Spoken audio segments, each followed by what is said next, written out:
I bought this little marina years ago, just a quiet stretch of docks tucked behind the condos I helped build when I was still running boats for a living. After I retired from the Coast Guard, I kept one thing for myself. Slip number 12, where my old yacht, the Resolute, sat polished and ready for calm Sunday sails. I never thought that dock would become the center of a war. It started the day I came down with my granddaughter. She'd just finished her last round of treatments, and all she wanted was a quiet trip along the coast, me, her, and a couple of sandwiches on the deck. But as we rounded the corner of the boardwalk, there it was: balloons, banners, tables full of catered food, people laughing on my boat like they'd rented it out for a wedding. At first, I thought maybe I'd wandered into a film shoot or some charity thing. But then I saw her, Karen Stiles, the new vice president of the Homeowners Association. Short haircut, oversized sunglasses, and the kind of clipboard that always meant trouble. She caught my eye and grinned like she was doing me a favor. "Oh, hi, Jack. Hope you don't mind," she called. "We're hosting the community mixer here today. It's everyone's marina now." I stared at her for a long second. "Everyone's marina?" I said quietly. "That's funny. I don't remember selling it." She just flipped a page on her clipboard and waved it in my face. "New amendment passed last week, common access area for all residents. You'll see the notice in your mailbox." I didn't make a scene. My granddaughter was standing there holding her little sun hat, watching me. I just nodded, turned us around, and said, "We'll sail another day." That night, I poured a drink and went through every file I had in the safe: old deeds, leases, letters from the county, all with my name on them. That marina was never part of the HOA. It was privately deeded long before their management company even existed. But still, I called the property manager, Donna, to clear it up. "Jack, I'll have to check with the board," she said in that polished tone managers use when they're trying to dodge blame. "It's probably just a misunderstanding." It wasn't. The next morning, I went down to the dock. The deck was filthy, the varnish scratched, and there was trash stuffed in my cabin's sink. They'd used my boat for their party, then just left it like a rental. That's when I stopped being patient. I started digging. Mike, the old electrician who lived 2 slips down, told me they'd been holding yoga classes on the pier, weddings on other people's boats, even charging security fees to residents who complained. The board had been using the place as their private playground, and I was footing the insurance bill.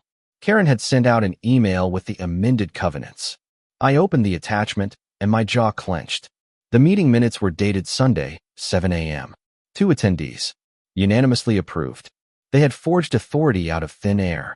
That's when I realized it wasn't just about my boat, it was about control. I started recording.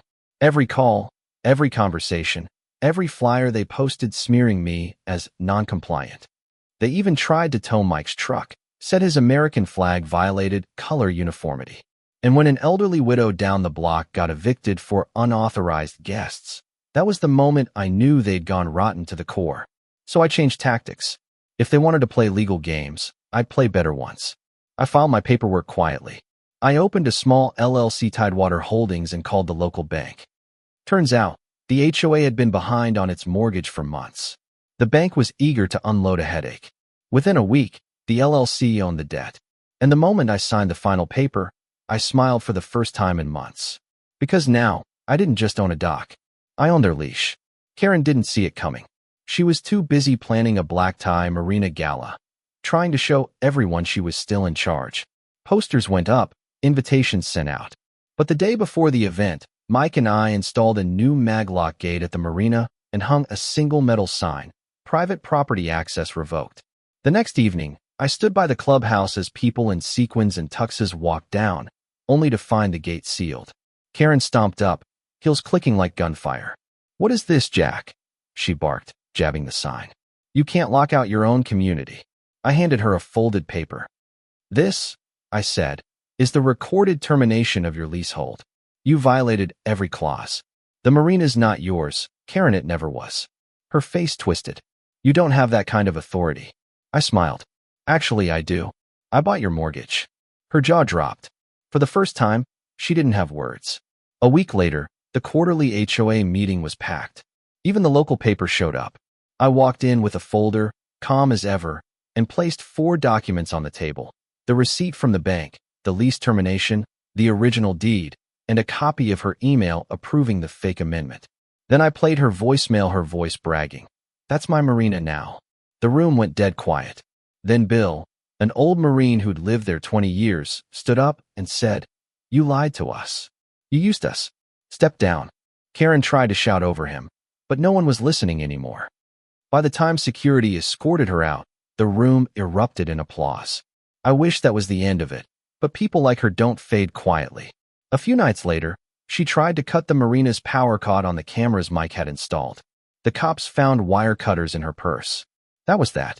The new board removed her officially. The management company withdrew, and the community voted to form a resident co-op. Transparent accounts. No hidden fees, no rulers and sunglasses.